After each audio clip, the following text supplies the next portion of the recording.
স্বাস্থ্য অধিদপ্তরের পরিচালক মহোদয় বেশ কয়েকদিন আগে কিন্তু একটা ফেসবুকে পোস্ট করেছিল ডিপ্লোমা ডেন্টিস্টদেরকে নিয়ে, আপনারা সবাই কিন্তু জানেন।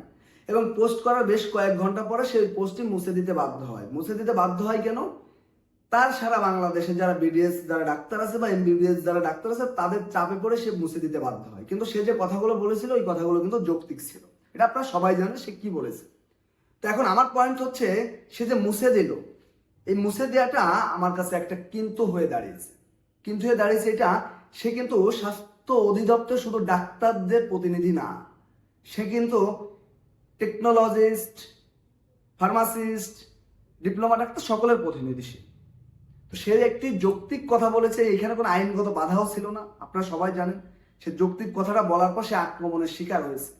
তার যারা ব্যাচমেট, তার যারা সিনিয়র, তার যারা জুনিয়র, তার যারা স্টুডেন্ট বা তার যারা অন্যান্য ডক্টর, তাদের সমালোচনার মুখে পড়েছে এবং তারা বিভিন্ন জায়গা, বিভিন্ন মেডিকেল কলেজ থেকে দেখেছি প্রতিবাদ দিয়েছে, যারা সে মুছে দিয়েছে। এখন আমার প্রশ্ন হলো, আপনি নিরপেক্ষভাবে একটি কথা বলে আপনি টিকে থাকতে পারলেন না, তাহলে আপনি নিরপেক্ষভাবে কিভাবে বিচার করবেন? আপনার তো আসলে ওই পোস্টে থাকার অধিকার নাই, এক প্রকার অধিকার আপনি অলরেডি হারিয়ে ফেলেন। এবং আমাদের যে আপনি প্রতিনিধি, সেই প্রমাণও তো আপনি দিতে পারলেন না। তাহলে এই যে স্বাস্থ্য অধিদপ্তরের আন্ডারে মেডিকেল টেকনোলজিস্ট, এই যে আপনার যে সেকমো, আপনার ফার্মাসিস্ট, এদেরকে রেখে, ডেন্টিস্ট, এদেরকে রেখে কি লাভ? তাদেরকে আলাদা সাইট করে দেন, আলাদা অধিদপ্তর বা আলাদা পরিদপ্তর দিয়ে দেন। আপনার দরকার নাই, আপনার আমাদের প্রতিনিধিত্ব করার দরকার নাই। আপনি সামান্য একটা পোস্ট করলেন, এই পোস্টটাকে আপনি রাখতে পারলেন না। হ্যাঁ, আপনার প্রতি যেমন কষ্ট লাগতেছে, দুঃখ লাগতেছে, রাগ হচ্ছে, আবার আপনার প্রতি সহমর্মিতাও জানায়। সহমর্মিতা জানায় এটা যে আপনি একটা চিন্তা করেন যে কোন জগতে, মানে বাংলাদেশে কোন জায়গাতে আপনি বসবাস করেন এবং আপনার ডাক্তাররা, ওদেরকে সারা জীবন না, এই যে বেশ কিছুদিন ধরে আমি বলে আসতেছি গালিতে এমবিবিএস, ওরা কত বড় হিংস্র একটা শ্রেণী, বারবার বলি। আমি সবসময় একটা কথা বলি, বারবার বলি, একটা শ্রেণী, ডাক্তারদের একটা শ্রেণীর বিরুদ্ধে কথা বলি আমি, এবং এই সংখ্যাটা খুবই কম। দেখেন ওরা কতটা হিংস্র। ওরা একজন অধিদপ্তরের একজন পরিচালককে, ওদের সিনিয়র ডক্টর, ওদের শিক্ষক, তাকে কিভাবে তুলোধনা করছে, কি ভাষায় আপনি কল্পনা করতে পারবেন না।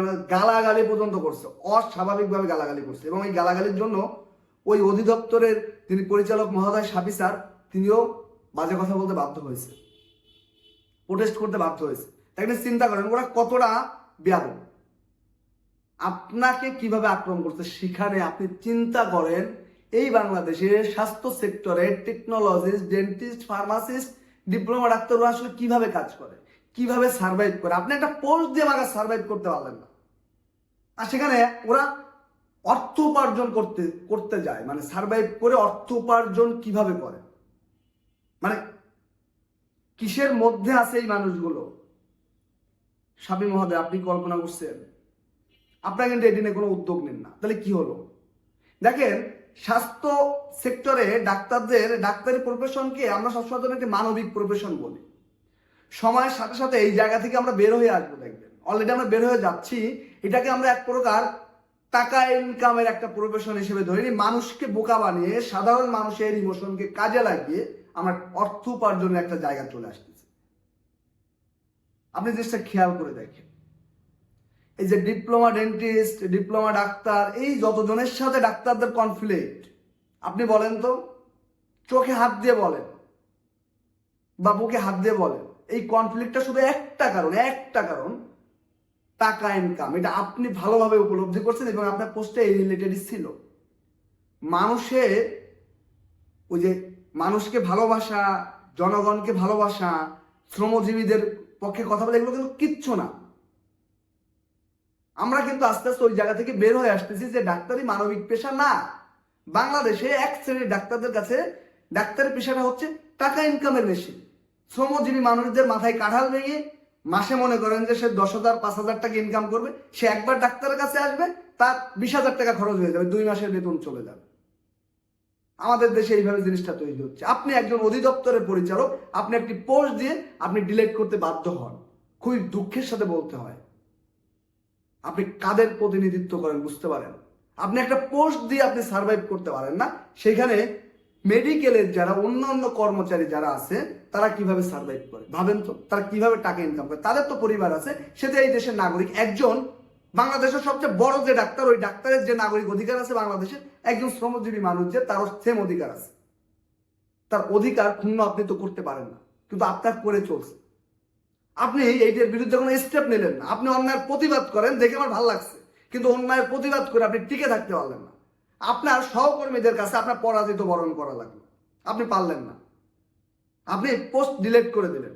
আপনি যৌক্তিক কথা বলছেন, আপনি চিন্তা ভাবনা, আপনি বিচক্ষণ মানুষ, চিন্তা ভাবনা করেই বলছেন, আপনি কিচ্ছু ভুল বলেননি, কোনো আইনগত ঝামেলা নাই, কিচ্ছু নাই এখানে। তারপর আপনার পোস্ট ডিলিট করতে হয়েছে। দেখেন, আপনি টিকে থাকতে পারলেন না। তাহলে আমরা কিভাবে টিকে থাকি? কি বলবেন? কিছু বলার আছে? মানে এর থেকে আপনার জীবনে লজ্জাজনক বিষয় আমার কাছে মনে হয় না কিছু হতে পারে। আপনি একটি অধিদপ্তরের পরিচালক, আপনি বর্তমান ক্ষমতাসীন রাজনৈতিক দলের একজন পেশাজীবী লিডার, আপনি পারলেন না। তাহলে এদের কাছে এইসব সুনোপটি, ডেন্টিস্ট, মেন্টিস্ট, ডিপ্লোমা ডাক্তার মাক্তার কি বোঝেন? এরা কিভাবে বাঁচে ভাবেন তো একবার।